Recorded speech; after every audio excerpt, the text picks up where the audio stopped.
The amount of gold that's come into the country, Mark, is ridiculous. I mean, it truly is. It is unprecedented. And to give you an idea, every time I've been on your show this year, I've screamed about how much gold is coming in the country, right? And okay, but just to give you an idea of what I'm talking about here for the August delivery contract, in the first 3 days of the August delivery contract, um, 20,000. Before I say that, forever I would say to people, look, less than 1% of contracts issued on COMEX my entire career, 35 years, ever stood for delivery, ever. Now, they're all standing for delivery. I mean, tons of them. And a lot of it's leaving the COMEX. It can be delivered, but that means delivered to COMEX. And then loadout means it's leaving the ecosystem. Bye-bye, gone. A lot of it's doing that. But in the first 3 days of the August contract, 20,126 contracts stood for delivery. Each contract is 100 ounces. That's over 2 million ounces of gold, and has a value of approaching $7 billion. And what's really significant, even aside from the fact that the early numbers in a month that isn't a major delivery month for gold, August, huge volume. But what's even more interesting is that every single contract that's been issued this month so far has been stopped, which means stands for delivery. It's a 1-to-1 ratio. That means physical delivery is actually taking place, not just speculative paper settlement, on a 1-to-1 ratio. Every one of them, 100%. So when you realize that less than 1% used to stand for delivery, 100%, and the question, and a lot of it leaves. So who's buying 7 billion worth of gold in the first 3 days of the August contract, which can now be delivered? And there's still a lot of open interest left, meaning open contracts that can stand for delivery. So when it's all said and done, it could be a lot more than just what has already posted for delivery, and it will be. But the point of it is that he's right. I think he's very right. And I've been saying that I do believe, remember that Judy will said they're going to issue gold-backed treasuries. Well, on July 4th, 2026. The reason that this could actually work would be to peg the back end of the treasury market, the bond market, to gold and have it deliverable. And the reason you would do that would be that you could have zero interest rates on the long maturity bonds at zero, and peg it to gold redeemability. That acts as the interest rate. It acts as the inflation hedge. And I believe that's what they intend to do. So if they revalue gold, as everyone keeps talking about, and I've been saying it on your show for over a year, what's it held in? The gold revaluation account. Now, again, everyone is saying it. And I've been saying it for over a year, they're going to do this. Maybe I'm just stupid that I say it out loud in front of millions of people. Maybe I have the courage or the stupidity, not quite sure. And that's how it was with BRICS. For 5 years, I said this shit, and no one said it. I got laughed at.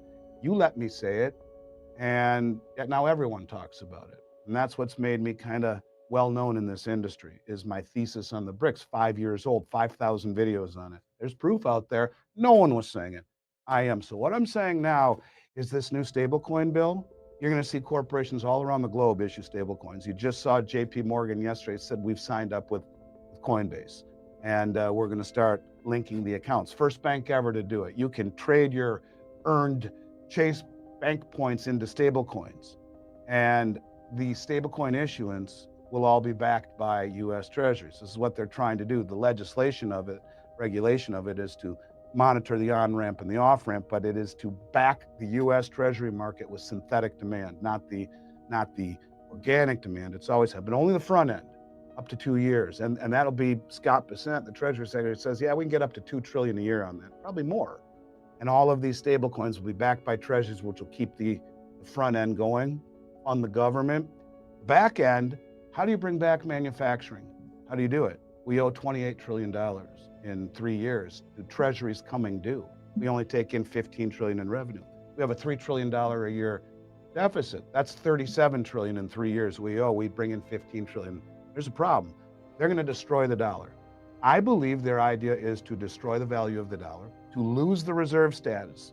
We don't want it. And even Vice President Vance has said being the world reserve currency at this stage of the game because of Triffin's dilemma is not good for us anymore. We should probably lose it. He wrote that on White House letterhead. Triffin's dilemma says as the world reserve currency, you'll always run a trade imbalance. You cannot give the world enough dollars just through trade alone. So they sell their currency to buy our currency. We produce more currency.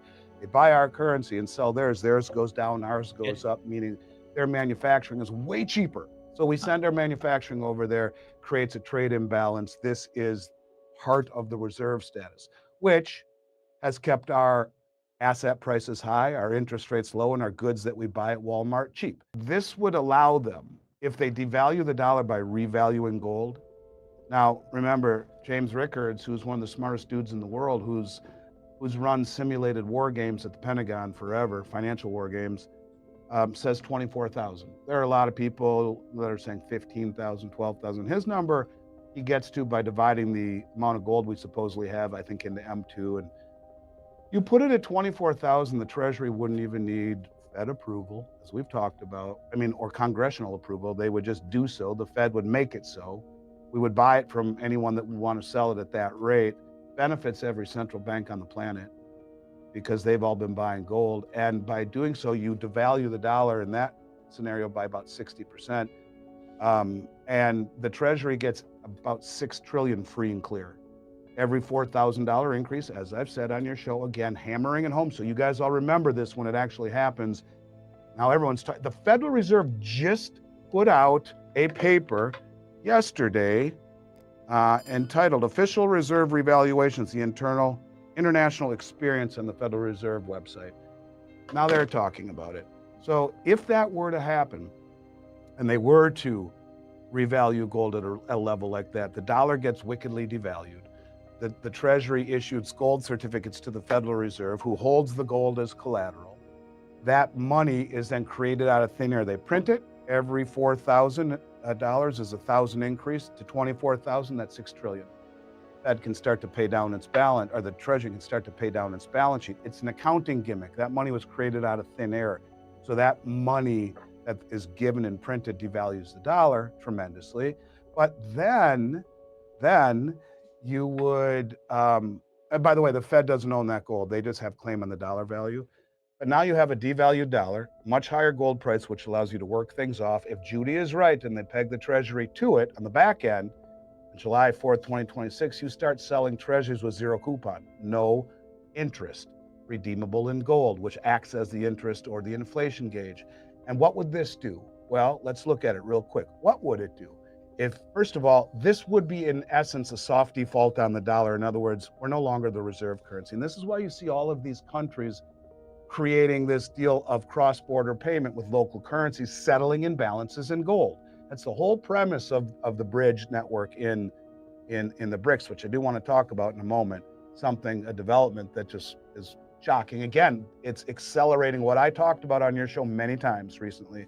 But in any case, you devalue the dollar, you have massive inflation to start to pay off the 28 trillion in Treasury issuance that comes due in 3 years. You can do all of that stuff, and then you have the stable coins issued to run the front end of the curve up to 2 years and keeps the engine going. The back end has zero interest rates and a devalued dollar, which means you can now bring home your manufacturing, which is what he wants to do. Because you can't sell your goods at a high priced dollar, you get a trade imbalance. Instead, the dollar is devalued. Zero interest rates mean you can move everything back at a zero cost to borrow, bring that back, build your critical infrastructure, and grow your way out of this problem for our future generations. I really do think that gold is going to back the system, and it's going to go higher than people think. And the revaluation is to devalue the dollar, is to bring our manufacturing back. Because if we don't, 60% of this country is not college educated, and AI is going to kneecap a lot of the white collar jobs. So where do people work? And can we really allow, all of our critical manufacturing, like pharmaceuticals, who is putting another tariff on pharmaceuticals? Silly, to your point, to bring it back. But microchips, all this stuff, we need to make it ourselves. We need to be the engine of ingenuity and manufacturing. We don't, and that's what we need to do again. And the only way to do it without blowing up the system with higher rates is to peg something to the back end of the Treasury to have zero interest rates and a devalued dollar. Bring it back. That devalued dollar allows us to sell cheaply. The zero interest rates allows us to bring it back cheaply, inexpensively, without blowing up the whole system. So yeah, you in essence sacrifice the dollar and the reserve standard to get to a point where we are the engine of freedom, ingenuity, manufacturing. It's just going to take some pain. Like I say, it's the Shawshank Redemption moment where Andy Dufresne Gotta had to climb through crawl the through sewer. 2 miles of shit to get to the other end. Well, we have to do that somehow, some way. And that's what this is. So I would say that silver is the most undervalued asset in the world. And if gold goes parabolically higher, silver will follow it to a large degree for sure. They told me that there would be two resets. The first one would be man-made, and I think you would agree. We're in the midst of that right now, Mark. And the second one would be Mother Nature. The man-made reset would fail. Mother Nature one wouldn't. And when Mother Nature took over, the U.S. government would confiscate anything that was not U.S. in origin. Now, this comes from Jim, and he meant it. He said it.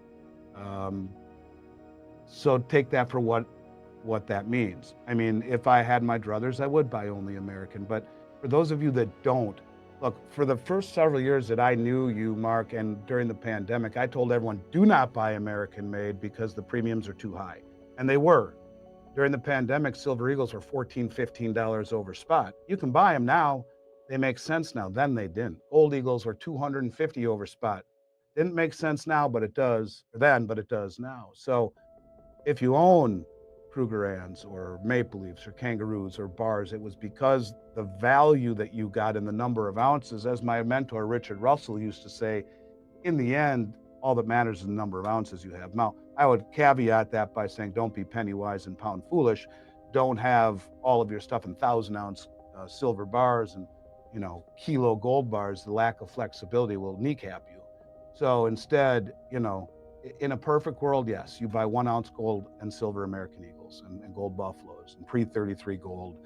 All of that stuff is great, but the first 3 years I knew you, it made zero sense to buy it. So take that for what it's worth, please.